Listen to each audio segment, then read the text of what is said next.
9 signes d'AVC chez les femmes que vous ignorez.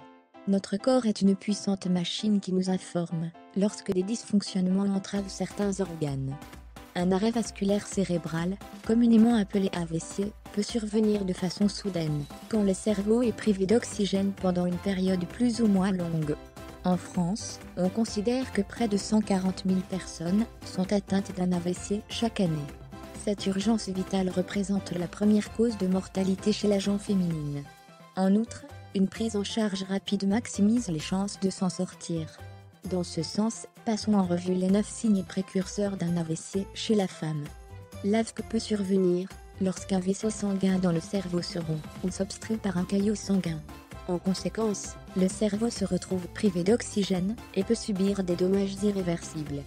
En effet, cette attaque cérébrale est la première cause d'invalidité physique chez l'adulte et la deuxième cause de la survenue de la maladie d'Alzheimer. Par ailleurs, il existe 2 types d'accidents vasculaires cérébraux, les infarctus cérébraux et les hémorragies cérébrales ou méningées. Les types d'accidents vasculaires cérébraux.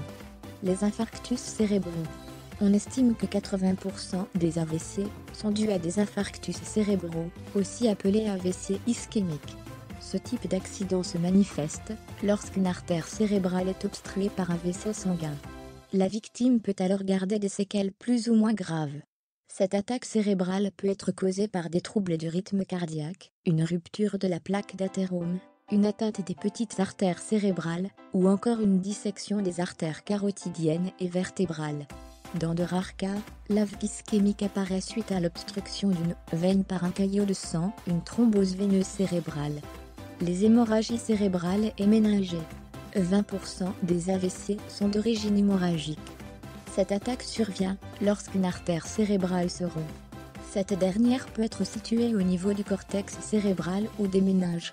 L'AVC hémorragique peut se manifester suite à un traumatisme, à une malformation des vaisseaux ou à une tumeur. Les 9 signes d'un AVC chez la femme qu'il convient de repérer. Contrairement à ce que certains peuvent penser, les femmes ont plus de risques que les hommes d'avoir un AVC. Les femmes ont des vulnérabilités propres, pour l'essentiel liées à leur vie hormonale, qui ne sont pas toujours suffisamment prises en compte par les médecins et leurs patientes, explique le professeur Cheryl Bushnell.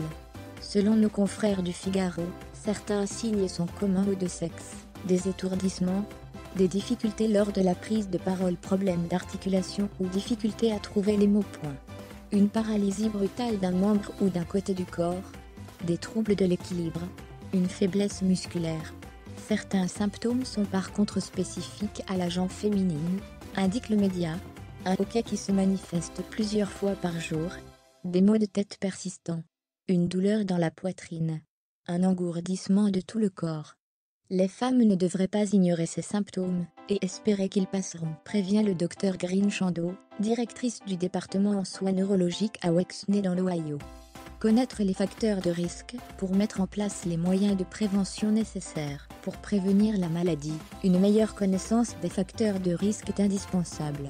Encore une fois, certains de ces facteurs concernent les 2 sexes, tandis que d'autres sont spécifiques à la gente féminine. Parmi les facteurs de risque d'un AVC tous sexes confondus, on retrouve l'âge. La plupart des AVC surviennent après 75 ans. Néanmoins, 25% des victimes ont 65 ans ou moins. Les maladies cardiaques qui impliquent la prise d'un traitement anticoagulant à vie.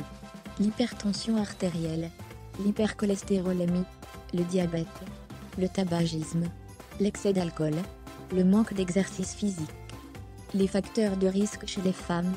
Du côté des femmes, certains AVC peuvent survenir suite à la grossesse, la ménopause ou encore la prise de traitements hormonaux. Comme l'explique Charlotte Cordonnier, chercheuse à l'INSERM et chef de service de neurologie et de pathologie vasculaire au CHU de Lille, lorsqu'une femme enceinte développe une hypertension artérielle ou une prééclampsie, son risque de faire un AVC des années plus tard augmente. En réalité, les hormones féminines jouent un rôle dans la survenue de ce trouble. En outre, l'experte indique que lorsque le taux d'estrogène baisse, comme c'est le cas lors de la ménopause, la femme s'expose à un risque d'AVC. Par ailleurs,